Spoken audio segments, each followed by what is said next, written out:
Hello and welcome to Cần Thơ News of Cần Thơ Radio and Television Station. Here are today's headlines. The National Assembly discussed the socio-economic situations in the first months of 2024 and other agendas in 2023. A conference to preliminarily review the implementation of Directive No. 12 by the Standing Committee of Cần Thơ City Party Committee. A meeting to evaluate the implementation of the central resolutions on building and developing Cần Thơ City to 2030. Top news today. On May 29, the National Assembly spent a day discussing the results of implementing the Socio-Economic Development Plan and State Budget for 2023. The implementation of the Socio-Economic Development Plan and the State Budget in the first months of 2024, the results of implementing national goals on gender equality in 2023, and practicing thrift and combating waste in 2023. Several delegates pointed out that the Prime Minister, ministries, branches, and localities have focused on effectively deploying socio-economic development solutions in 2023 and the first months of 2024, given the extremely challenging domestic and global context.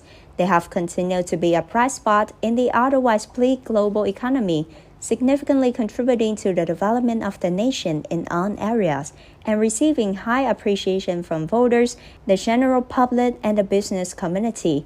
Delegates also voiced about the state of affairs, highlighting the high rates of company exits from the market, the numerous incomplete investment projects, and the inefficient use of public resources. A few delegates also underlined that decentralization should be strengthened and localized to foster initiative, dynamism, and creativity in the face of the unpredictability of the current global economic environment. On the other hand, because prices fluctuate so quickly, particular processes and policies need to be enacted fast to regulate local planning or public investment procedures in terms of total investment capital. On the afternoon of May 28, the Standing Committee of Cần Thơ City Party Committee organized a conference for a preliminary review of the implementation of Directive No. 12, dated January 5, 2017 of the Politburo. At the same time, implemented Directive No. 24, dated July 13, 2023 of the Politburo. Directive No. 12 of the Politburo has been deployed and executed by the Party Committee, the government, and the citizens of the city.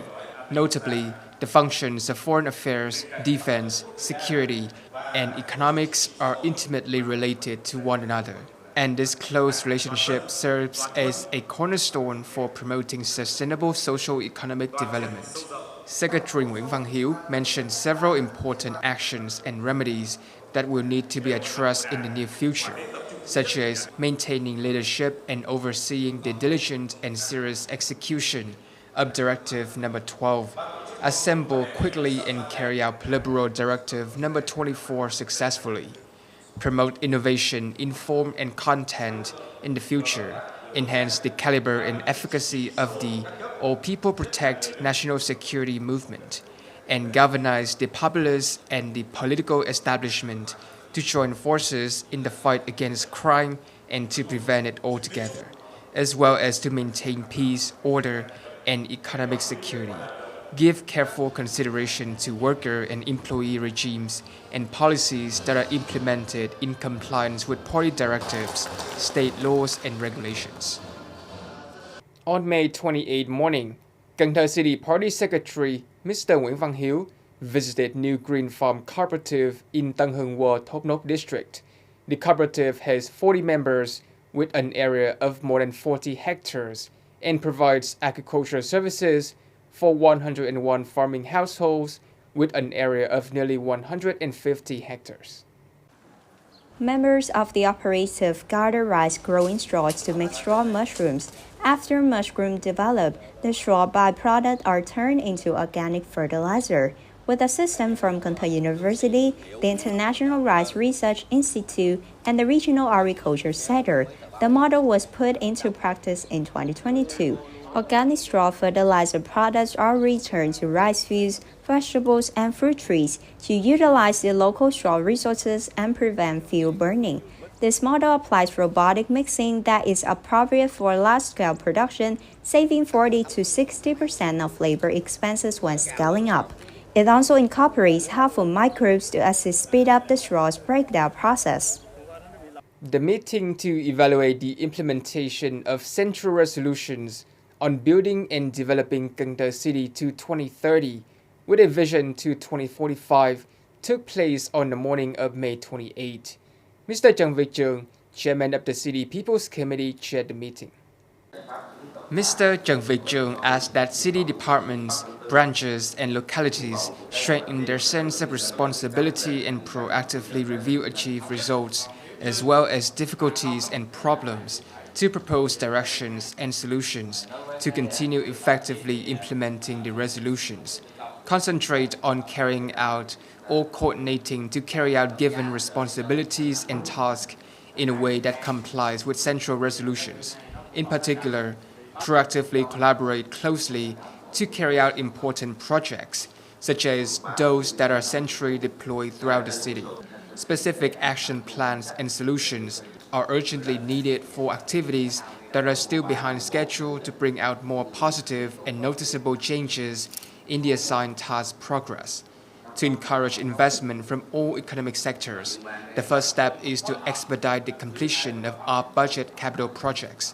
These initiatives are trailblazing and have the potential to spur growth in other industries by providing spillover power. On the afternoon of May 28, Cần Thơ City Youth Union held a launching ceremony for the Million Trees for a Green Vietnam in 2024 program. The program is in response to Workers' Month and the 2024 Summer Youth Volunteer Campaign. The program is run on Route 91C, Phước Thới Ward, Ô Môn District.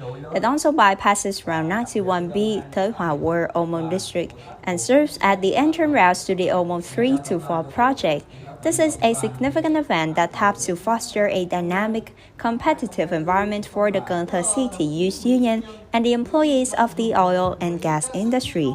By promoting initiative and volunteerism through projects and tasks, this event helps to raise awareness of the importance of protecting the natural world, the ecological environment, and the reduction of the negative effects of climate change.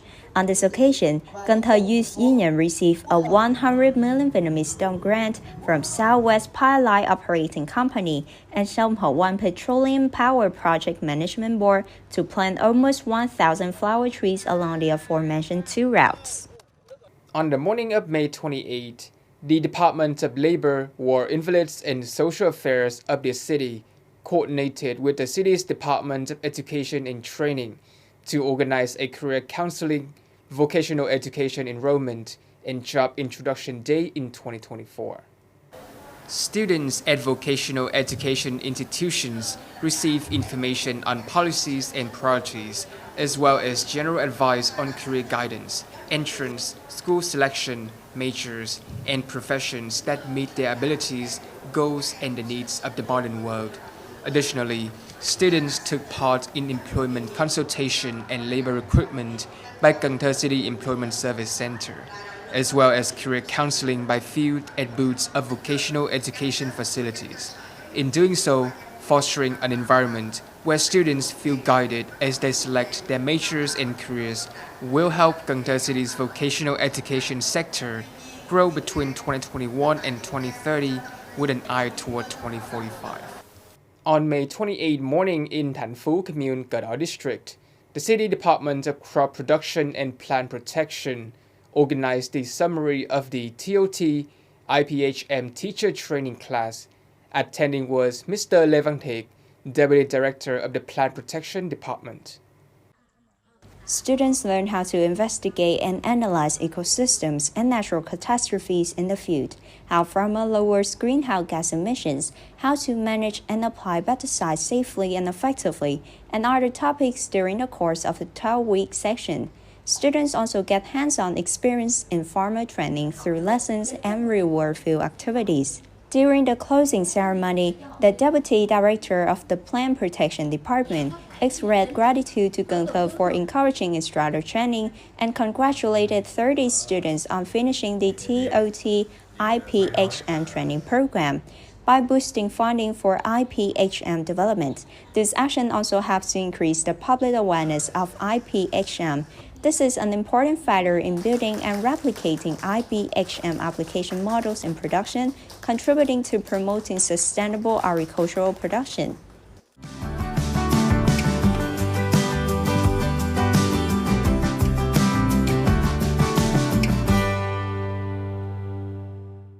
Coming up next is the weather forecast.